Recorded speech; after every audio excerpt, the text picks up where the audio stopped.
कभी सोचा है कुछ लोगों का जन्म अमीर घर में होता है जहाँ पैदा होते ही सुविधाएं, पैसा और प्यार मिलता है, और कुछ लोगों का जन्म होता है जहाँ रोटी तक मुश्किल से मिलती है, स्ट्रगल्स ही स्ट्रगल्स होते हैं। क्या ये सब भगवान का अन्याय है?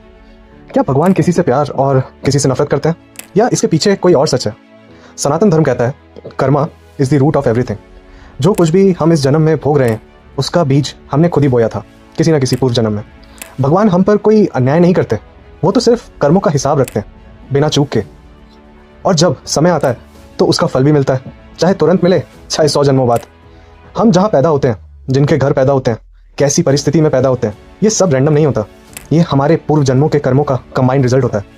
जैसे अगर किसी ने पिछले जन्मों में दान दिया, सेवा की, दुखियों की मदद की, तो अगला जन्म उसको पैसा, सुख और रिस्पेक्ट मिलता है। अगर किसी ने पाप किए, दूसरों का अधिकार छीना, अत्याचार किए, तो अगले जन्म में उसे वो सब भोगना पड़ता है जो उसने दिया था।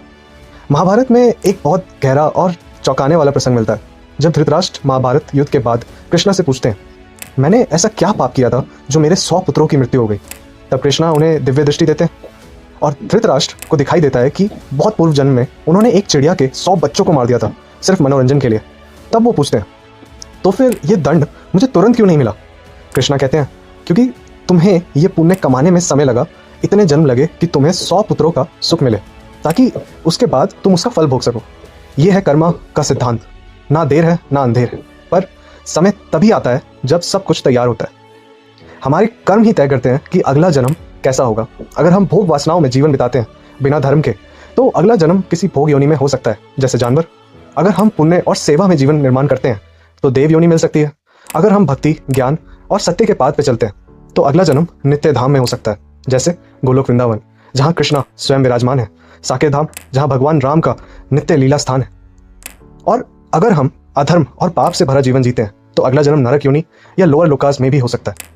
ये कर्मों का खेल इतना सिंपल नहीं जितना दिखाई देता है।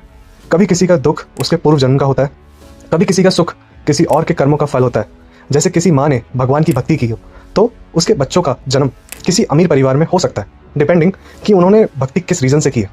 कभी हम किसी और के कर्म बंधन में बंध जाते हैं और उससे मिलती है हमें सुख या दुख। इसलिए कभी किसी को जज मत करो उसकी ज़िंदगी देखकर, ना ही अपने दुखों के लिए भगवान को दोष दो। तो दोस्तों, आज का ये वीडियो बस एक याद दिलाने के लिए था, भगवान दयालु हैं पर वो न्याय भी करते हैं, और उसका आधार होता है हमारे कर्म। जो हम आज कर रहे हैं वही तय करेगा कि हम कल किस योनि में होंगे, किस लोक में होंगे और कैसा जीवन जिएंगे। तो फिर क्या करना चाहिए? हमें अपने कर्मों को सुधारना चाहिए, भक्ति, सेवा और सत्य के पाथ पर चलिए, क्योंकि जीवन एक यात्रा है और हर कर्म उस यात्रा का दिशा निर्धारित करता है। अगर आपको ये वीडियो समझ आया तो कमेंट में ज़रूर लिखना जय श्री कृष्णा, और ऐसे और आध्यात्मिक वीडियो के लिए चैनल को सब्सक्राइब करना ना भूलिए। Thanks for watching.